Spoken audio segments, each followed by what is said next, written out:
Hola, buen día. Nosotros somos el equipo 3, conformado por Kevin, Moisés, Jimena y Andrés Blanco, de parte de la carrera de IFI, Raúl Correa de IDM y por último de Andrés López y su servidora Raquel Aguilera de la carrera de Nanotecnología. A continuación presentaremos la actividad de esta Semana Tech de evaluación. El problema situacional de esta Semana Tech es prepararnos para presentar la prueba de aptitud del programa de pasantía en la Agencia Espacial Latinoamericana, en donde deberemos resolver un problema de mecánica orbital. Pese a que en sus inicios la unidad astronómica fue definida como la distancia media de la Tierra al Sol, actualmente esta unidad hace referencia a una magnitud concreta, magnitud según la cual es fácil tomar un punto de referencia con respecto a la materia espacial. Según la Unión Astronómica Internacional, una unidad astronómica corresponde a aproximadamente 149.6 millones de kilómetros. Dicha medición es bastante utilizada por su conveniencia a la hora de tratar con objetos celestes. Debido a la excentricidad de la órbita de la Tierra, se considera el semieje mayor y el semieje menor aproximadamente iguales. Para sacar la velocidad orbital de la Tierra alrededor del Sol se utiliza la fórmula de velocidad orbital, con un radio medio de una unidad astronómica, lo que equivaldría a metros a 1.496 por 10 a la 11 y una masa del Sol de 1.98 por 10 a la 30 kilogramos, por lo que nos da 29.711.9 metros por segundo la velocidad de la Tierra alrededor del Sol. Dentro de la vastedad del cinturón de asteroides se encuentra Pallas. Es considerado el tercer objeto más grande entre Marte y Júpiter, con un semieje mayor de 2.772 unidades astronómicas.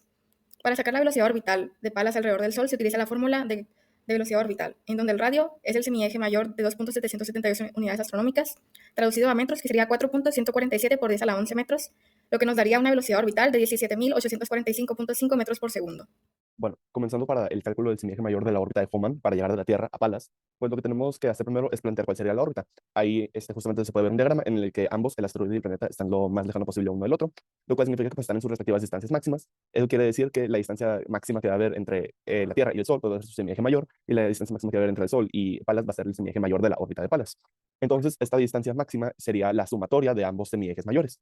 Y pues esta distancia la vamos a denotar como R1 más R2, y por lo tanto, si yo quisiera conseguir la mitad de esta distancia máxima horizontal entre ambas, pues debería ser la mitad de esta distancia, que es 1 más 2.72. Eso, todo esto dividido entre 2, y esto da equivalente a 1.886 unidades astronómicas. Una vez que calculamos el valor del semieje mayor, ahora podemos proceder a calcular el valor del semieje menor y la excentricidad de la órbita de transferencia. Bueno, aquí se pueden ver los cálculos que hicimos y primero voy a explicar cómo hicimos el de la excentricidad de la órbita de transferencia. Primero, para esto ocupamos calcular la semidistancia focal, que en este caso es C. Conocemos el radio de la Tierra al Sol, que es 1 unidad astronómica, y conocemos el radio del Sol a Pallas, que es 2.772 unidades astronómicas. Y bueno, la fórmula para calcular la semidistancia focal es C, que es R2 menos R1 entre 2, y esto nos da que la semidistancia focal es de 0.886 unidades astronómicas. Con esto ahora sí podemos calcular la excentricidad de la órbita de transferencia, ya que conocemos el valor del semieje mayor y la semidistancia focal. La fórmula es la semidistancia focal entre el semieje mayor, y esto nos da una excentricidad de la órbita de transferencia de 0.475. Y bueno, también con el cálculo de la semidistancia focal podemos calcular el semieje menor. Y esto con esta fórmula que aparece a continuación. Y con un despeje sabemos que el semieje menor, siendo b, es la raíz de a cuadrada menos c cuadrada. Y bueno, aplicando esta fórmula nos da que el semieje menor es de 1.665 unidades astronómicas. Bueno, y en esta parte se puede observar un esquema representativo. El círculo azul representa la órbita de Pallas, la elipse como verde representa la órbita de transferencia, y el círculo como rosa es la órbita de la Tierra. A la izquierda se puede observar el afelio y a la derecha el perihelio. Luego también F y S son ambos focos, pero S representa el Sol, por eso tiene una S. Y también finalmente se puede observar los radios, que R1 es 1 y R2 es 2.772, ambos en unidades astronómicas. Bueno, vámonos de lleno con los cálculos matemáticos necesarios para la resolución de este escenario situacional. Dado el esquema anterior, podemos sacar ciertas conclusiones, una de las cuales es que vamos a estar trabajando con tres órbitas: la órbita terrestre, la órbita de transferencia y la órbita del asteroide. ¿Qué vamos a presuponer en este proyecto? Si es nuestro objetivo que el cohete llegue a la órbita del asteroide colisionando con el asteroide, evidentemente el cohete va a tener que salir de la órbita terrestre y va a tener que llegar a la órbita del asteroide. Esa órbita nueva que se va a crear es lo que llamamos órbita de transferencia. Hay ciertos presupuestos que también hacemos en cuanto a la órbita de transferencia. Esta órbita de transferencia tiene una forma elíptica cuyo perihelio, el punto más cercano a su foco, colinda con la órbita terrestre y cuyo afelio colinda con la órbita del asteroide. Por lo tanto, vamos a suponer que nuestro cohete sale del perihelio para llegar al afelio, es decir, sale de la parte que colinda con la órbita terrestre para llegar a la parte que colinda con la órbita del asteroide. Para esto vamos a tener que calcular ciertos parámetros temporales, el más importante de los cuales es el periodo. Si nosotros sabemos por la tercera ley de Kepler que el cuadrado del periodo es igual al cubo del semieje mayor y ya tenemos el dato del semieje mayor, que es 1.886, aproximadamente encontramos que el periodo de esa nueva órbita de transferencia va a ser de 2.59 años. Pero no queremos tomar esta cantidad completa. ¿Por qué? Porque estamos suponiendo precisamente que queremos pasar del perihelio al afelio. Y eso no es una revolución completa, es media revolución. Por lo tanto, vamos a agarrar ese número y lo vamos a dividir entre 2 para encontrar que va a ser un total de 1.295 años, lo que va a tardar el cohete de salir del perihelio, de la órbita de transferencia, a llegar al afelio de la órbita del asteroide.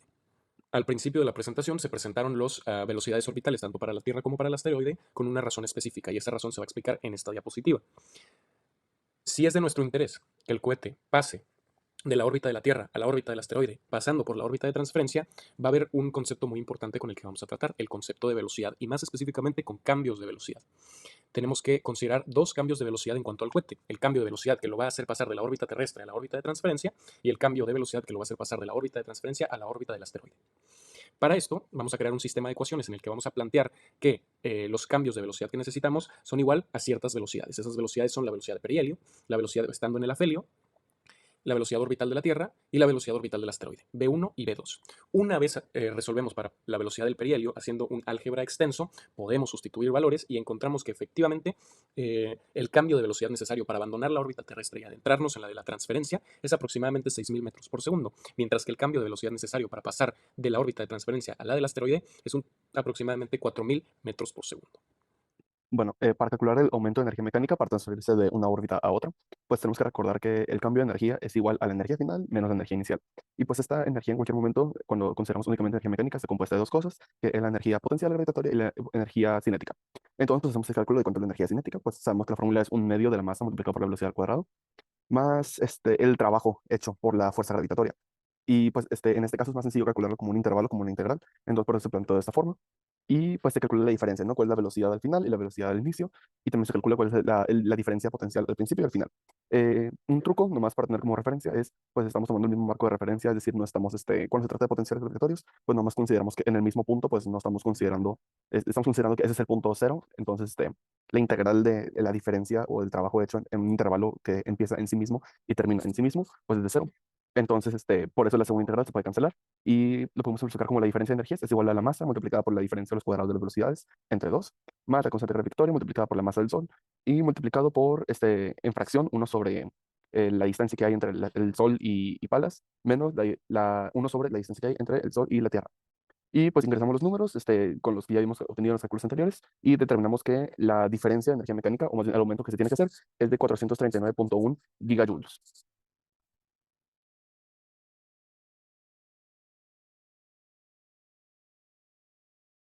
Muy bien, comenzamos con el cálculo de la trayectoria de Hohmann y pues lo más importante a recordar es cuáles son las leyes o fuerzas que van a ser aplicables aquí, en este caso siendo la ley de gravitación. Y de esta forma se pudo plantear e igualar a la segunda ley de Newton, estableciendo que pues los términos de la ley de gravitación es lo mismo que si tuvieras una masa multiplicada por una aceleración. Y pues aquí está en nuestro interés averiguar cuál es esa expresión de aceleración como ecuaciones diferenciales. Entonces, se plantea como dos vectores y sus respectivos componentes en X y en Y. Y se sabe que esos vectores van a ser iguales y por lo tanto si son iguales, sus componentes son iguales. Entonces existe una expresión, una ecuación diferencial para resolver el componente de X y una ecuación diferencial para resolver el componente de Y.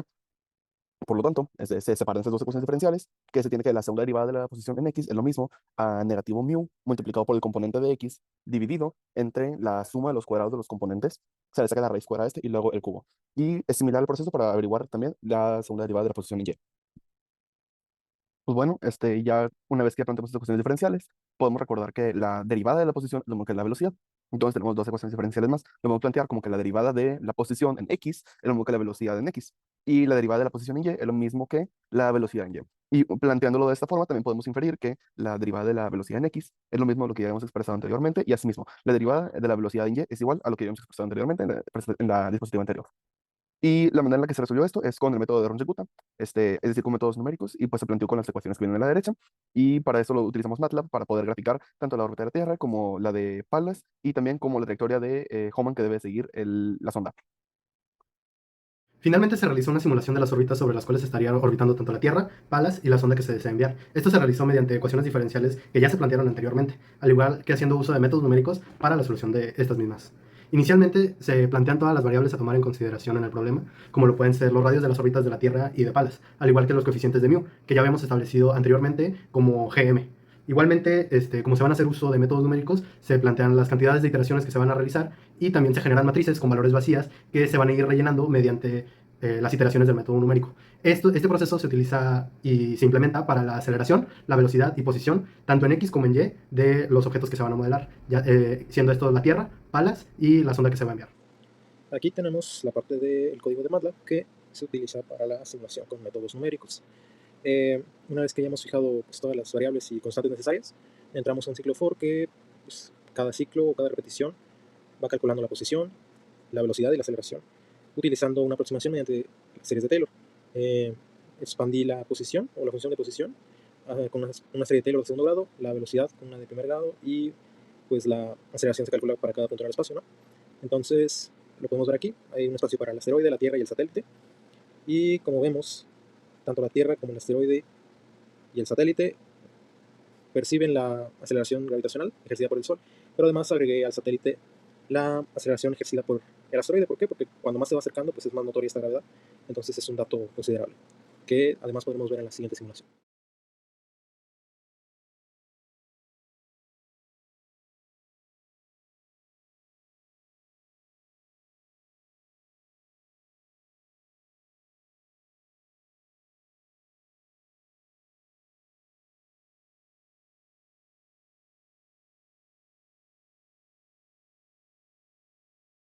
Raúl participó activamente en la realización de los cálculos, Andrés Blanco participó en la escritura del documento y en los cálculos, Andrés López participó activamente en los cálculos y en la elaboración de la PPT, Kevin Cortés realizó la simulación en MATLAB y comprobó todos los cálculos realizados, Moisés López realización de los cálculos y participación en la PPT, Jimena igualmente realizó parte de los cálculos y participó en la PPT, y su servidora me encargué de organizar el proyecto así como de la realización de la PPT y de los elementos visuales del video.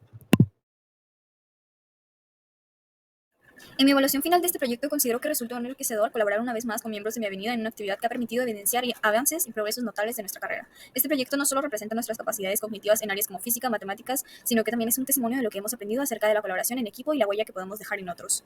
A través de este proyecto pude dilucidar verdaderamente el alcance predictivo del que disponemos cuando utilizamos herramientas matemáticas. Somos capaces de encontrar mediciones que parecerían inconmensurables a primera impresión, pero que en realidad, con las herramientas correctas, nos es sencillo. El presente proyecto revivió mi interés por los temas de exploración espacial y me motiva a seguir estudiando la carrera en la cual me encuentro inscrito. Encuentro la evaluación EASY un módulo interesante en mi formación profesional que seguro ha desarrollado mis habilidades de una forma plena.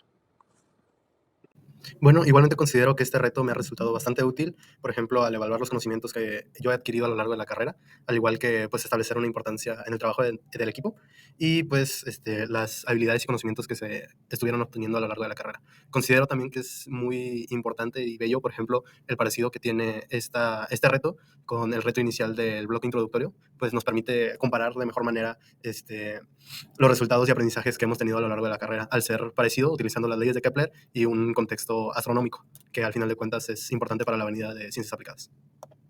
El reto de esta semana me pareció bastante enriquecedor y me sirvió para recordar ciertos temas que hace tiempo no abordaba. La situación problema me pareció bastante interesante, ya que de cierta forma nos acerca a una posible situación real y es probable que en un futuro nos enfrentemos a una situación similar. También me gustó que el equipo estuvo conformado por personas de diferentes carreras, ya que de esta manera cada quien aportaba lo que mejor sabía hacer y en conjunto pudimos llegar a la solución del problema sin ninguna dificultad, ningún problema. Gracias a este reto, pude seguir desarrollando mis habilidades en matemáticas, en física y en trabajo en equipo. Con este tipo de retos podemos seguir mejorando nuestras competencias y habilidades para posteriormente aplicarlas en el ámbito laboral. Este reto me permitió darme cuenta de mi progreso en la carrera debido a que comparte muchas similitudes con el reto del módulo EASY del primer semestre, que fue nuestro primer bloque. Me pareció bastante enriquecedor y útil ya que pudimos utilizar conocimientos que teníamos de ese entonces, de hace un año, y también los que fuimos adquiriendo durante ese tiempo. Me ayudó un poquito a familiarizarme con temas de mi carrera, debido a que los pudimos aplicar en un escenario y no solo quedarnos con la pura teoría. Finalmente nos ayudó en cuanto a un trabajo en equipo y tuvimos la oportunidad de escoger en qué aspectos contribuíamos para el entregable, cada quien enfocado en su área y un poquito más en su carrera. Concluyendo con mi reflexión, pues yo considero que este reto fue enriquecedor y me ayudó a recordar algunos de los temas que capaz no habíamos visto mucho tiempo, especialmente cuando se trata de astrofísica. Y además pienso que la diversidad del equipo pues fue un buen factor, aunque tal vez no estaba totalmente relacionado para todos los integrantes. Esto totalmente sí permitió una diferencia de perspectivas dentro del proyecto y pues nos ayudó a evaluar nuestros conocimientos universitarios y las competencias de resolución de problemas de física. Y pues pudimos demostrar cuáles son las aplicaciones de las matemáticas, la física y pues de la investigación, ¿verdad? Para poder explorar esta área. Y pues totalmente es una buena forma de juntar todos los conocimientos que hemos obtenido estos últimos 3 semestres. Finalmente, mi reflexión sobre este trabajo fue que durante el desarrollo de tuve la oportunidad de retomar unos conocimientos adquiridos a lo largo de preparatoria y estos primeros 3 semestres. Por ejemplo, conocimientos que había utilizado durante el módulo de ciencias aplicadas en el bloque introductorio de primer semestre, donde pues calculamos también una órbita de un cometa, ¿no? Entonces fue muy enriquecedor el todo este trabajo, porque siempre es muy interesante modelar situaciones físicas computacionalmente y matemáticamente, ¿no? Entonces, entenderlas conceptual y teóricamente es bastante fructífero, ¿no? Durante la elaboración de este trabajo tuve pues, que enfrentarme a situaciones que requirieron una ideación, ¿no? Por ejemplo, para calcular órbitas o ver qué órbita debería experimentar el satélite para poder aterrizar, fueron cálculos que estuve haciendo para entenderlo mejor, ¿no? Entonces fueron diferentes ideas que tuve que practicar y experimentar. Y pues además este trabajo me permitió reforzar más mis capacidades en todo el aspecto de simulación computacional y pues el uso de métodos numéricos. Muchas gracias.